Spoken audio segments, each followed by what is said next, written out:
Kita beralih ke informasi lain, pemboling dadakan dari jajaran OPD Kota Palembang meramaikan arena bowling Jakabaring Palembang sebagai upaya Wali Kota Palembang untuk memasyarakatkan olahraga bowling.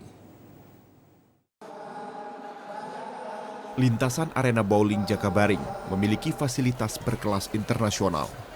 Cabang olahraga ini perlu dimasyarakatkan agar muncul bibit atlet potensial. Salah satu upaya memasyarakatkan cabang olahraga ini, Wali Kota Palembang Harno Joyo menggelar fun game serangkaian peringatan Hari Jadi Kota Palembang.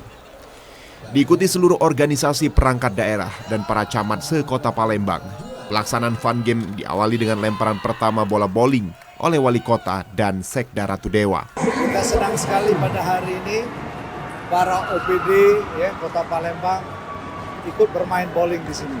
Sekaligus ini adalah untuk mensosialisasikan kepada masyarakat bahwa di Sumatera Selatan, di Kota Palembang ada venue bowling yang sangat luar biasa, yang sangat bagus, yang sudah berkelas internasional. Nah, kegiatan ini adalah dalam rangka memeriahkan Hari Ulang Tahun Kota Palembang yang ke-1340. Pada pertandingan fun game bowling ini, pebowling hanya mengikuti 3 game ganda pasangan dari 3 game yang dipertandingkan. Akhirnya dimenangkan pasangan Camat Seberang Ulu 2, Purba juara pertama.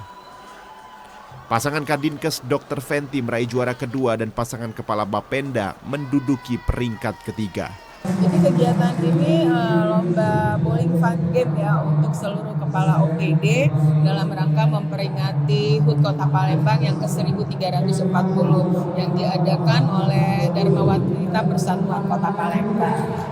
Bagaimana nih Tante untuk persiapan kompetisi fun game bowling ini? Nggak ada persiapan. Ya. Cuman memang ini untuk yang fun game ya? Iya, fun game aja. Perasaannya gimana Tante ini? Ya happy lah. Iya, happy. Ya. Fun game bowling memperingati hari jadi ke-1340 Kota Palembang berlangsung penuh keakraban dan meriah. Adelia Fadilah, Tim Liputan TVRI Sumatera Selatan melaporkan.